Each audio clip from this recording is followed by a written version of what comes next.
तुम्ही एंगेजमेंट अशी नाही केली, रिंग एक्सचेंज? रिंग एक्सचेंज हा, पूजा.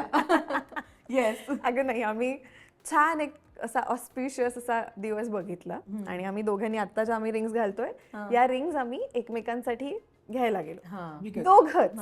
घरचे नाही, काही नाही. घरच्यांना माहिती होतं पण अक्षय तृतीया येस की आज तसंही सोन्याची खरेदी करायचीच असते, तर आपण हे पण बघूया असं म्हणून. किती वेळ फिरतोय, हे झालं ते झालं, हे नको ते नको, आणि आम्ही ते घेतलं. आता घेतलंय आपण की मी तुझ्यासाठी घेतले, तू माझ्यासाठी घेतली, काही ठरलं नव्हतं की आपण हे कधी एकमेकांना देऊया वगैरे, आणि त्या राहिल्या. म्हणजे लग्नाच्या 3 दिवसाआधी कपाट नीट करत असताना हे काय, अरे या रिंग घेतलेलं. आई म्हणते अरे गाडवा करायचं, हा थांब थांब थांब. मग कोरिओग्राफरला बोलवून मग तो जो संगीत प्रपोज हा येस.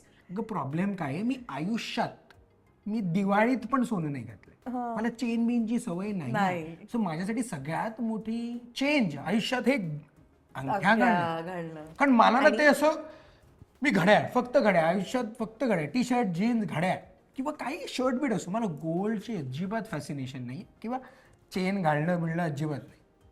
तर ती दिवशी रिंग घातली, अरे तुझ्या ते ना असं लागते ते, म्हणजे ती बरोबर फिटिंग आहे. आणि फिटिंगसाठी वगैरे असं मी बघितलं, आणि मला माहित होतं की ह्याला ते इरिटेट होतं वगैरे. सो त्यातही ती अशी खूप गमतीशीर आहे त्याची रिंग, अशी त्याची ती रिंग फिरते वगैरे. मला काय सवय, मी खूप विचार करतो ना तेव्हा मी बाई अशी फिरवणार आहे, मी बॉल बेअरिंग वाली घेतली म्हणजे ही फिरत राहील आणि डोकं चालत राहील. आणि टू बी व्हेरी ऑनेस्ट, तिथून आम्ही त्या दुकानातून आम्ही हे सगळं घेऊन जेव्हा निघालो, तेव्हा पहिल्या सिग्नललाच आमचं हे बोलणं झालं होतं की असं मला काही फार नको आहे, तू काहीतरी क्रिएटच कर आणि मग ते प्रपोजल वगैरे, मला ते खूप क्रिंज वाटतं, तर मी तुला विचारणार असं नको, असं काही नको, मला काही एक्सपेक्टेडच नव्हतं. आणि तिथे सिग्नलला शेजारी पेट्रोल पंप आहे, आणि मी याला म्हणते की तू एक वेळ मला घालशील, पण मुली कधी मुलांना प्रपोज करतात किंवा मुली रेडी असतात रिंग घेऊन वगैरे, असं काही होत नाही, तू एकदा घालून बघ असं म्हणून. तो म्हणाला बघू ना. म्हटलं नको ना, आत्ता नको, मग त्याची गंमत जाणार, कधीतरी आपण जेव्हा घालू तेव्हा ते घालू. अगं नाही, बघू देत मला कितीचं सवयीचं होतंय वगैरे असं. आणि मग मी त्याला ती घातली आणि बघ तू मला पेट्रोल पंप जवळ प्रपोज केलंस आणि पेट्रोल पंप जवळ पेट्रोल पंप बरा पण नाही खोदलंय, आणि हिने फक्त असं बघ, अरे डायरेक्ट चला झालं, मी डन चला बघा, मी काय विचार केला, अरे हा, मग ती परत काढली. ती एक दिवस मला सांगितली हातात घालून ठेव जरा बघ कशी होते, पण मी काढून जी ठेवली ती मी तुला बोलत होतो 2 दिवसाआधी, हे कसले डबे आहेत, अरे अंगठ्या आहेत. मग आम्ही त्या कोरिओग्राफरना बोलवून की बाबा त्या मी शेवटच्या यायला मिळाल्या त्या अंगठ्या घालीन, कारण असं काही ते अशा ऑफिशियल अंगठ्या मला खरंच घालायच्या नव्हत्या. आणि मला हे माहित पण नव्हतं की नंतर मग मला जर हिने अगदीच सांगितलं की नाही सोडून तुला अंगठ्या घालायलाच लागतील. सो ह्या इथे 2 अंगठ्या, म्हणजे एक ती हिने दिलेली आणि एक खरं तर या अंगठीला त्यांनी गुरुजींनी एक सांगितलेलं, त्याला काहीतरी एक मणी हवाय. तर आता ही फिरवून माझी फॅन्सी आहे, ही नाही बदलू शकत मी. आणि मी त्याला फ्रॉम द व्हेरी बिगनिंग सांगत होते की नाही, असं काहीतरी डायमंड बघ ना, छान वाटेल.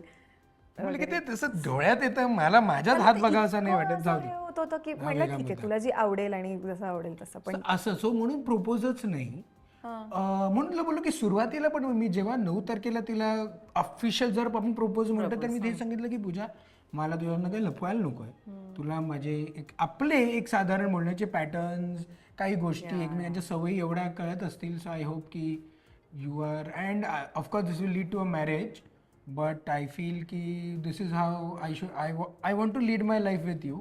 आणि मला माझं फ्युचर तुझ्यावर दिसतंय आणि तू माझं फ्युचर हे अजून 10 पट बेटर करशील. So I just want you as a part of my journey. मला झोनमध्ये ते झालं प्रपोज, म्हणजे अगदीच ते काय. डोंट टेल मी, तू असं स्ट्रेट फेस ठेवून तिला बोललास हे सगळं? हो, but what were you expecting? पण माझ्याकडनं तुम्ही खूप अपेक्षा ठेवताय. अरे इट इज नॉट अबाउट अपेक्षा, पण एवढा स्ट्रेट फेस ठेवून बोलला, एवढ्या सिरियस झोन मध्ये. हो, but he is that way. आणि मला, आणि रादर मी जसं मी म्हटलं, मला प्रपोजल पण एक्सपेक्टेड नव्हतं, त्यामुळे मला स्ट्रेट आणि अपफ्रंट बोलला नसता तर ते मला असं झालं असतं की थांबा मी जरा थोडा विचार करू. आपण मगाची बोललो ना ते पुलंचं, मला तुम्हाला भेटून खूप बरं वाटलं बोलणारे जे असणार ना. आणि खरंच म्हणजे तू अजून काही एक्स्ट्रा किंवा ते खूप फॅन्सी त्याला शुगर कोट करून बोलला असतास तर आय वुड हॅव. नाही, ते जेन्युइन असणं गरजेचं होतं. कमाल. जे बोलतोयस ते इम्पॉर्टंट आहे, राधा तू कसं बोलतोयस त्यापेक्षा.